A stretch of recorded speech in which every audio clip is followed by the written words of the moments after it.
దీన్ని బన్సిలాల్పేట్ మెట్లబావి అని పిలుస్తారు. బన్సిలాల్పేట్లో 3 శతాబ్దాల క్రింద నిర్మించిన నాగనకుంట నీటి వనరు 30 మీటర్ల పొడవు, 19 అడుగుల వెడల్పు, 50 అడుగుల లోతులో ఎలాంటి సాంకేతిక పరిజ్ఞానం లేని ఆ రోజుల్లో అబ్బురపరిచే నిర్మాణ శైలితో ఈ కట్టడం నిర్మితమైంది. 1980 నుంచి ఈ మెట్లబావి నిరుపయోగంగా మారింది. ఇన్ని సంవత్సరాల తర్వాత ఈ బావిని 2022లో greater Hyderabad municipal corporation the rain water project పునరుద్ధరించాయి. ఈ బావిని బాగు చేసే టైంలో 2000 టన్నులకు పైగా శిథిలాలను తొలగించారు. ఈ బావిని తవ్వుతున్నప్పుడు 50 అడుగుల దిగువ ఉన్న 6 దశల మెట్ల బావి బయటపడింది. మట్టి, చెత్త, వ్యర్థాలతో పూడుకుపోయిన బావిని 8 నెలలు కష్టపడి రూపురేఖలు మార్చివేశారు.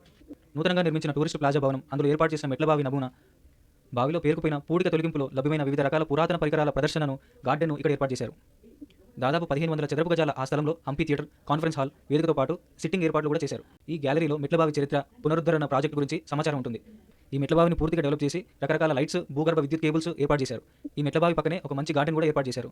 సో మరి మీరు కూడా ఈ బావిని చూడాలనుకుంటే మన హైదరాబాద్, సికింద్రాబాద్, బన్సిలాల్పేట్లో చూడొచ్చు.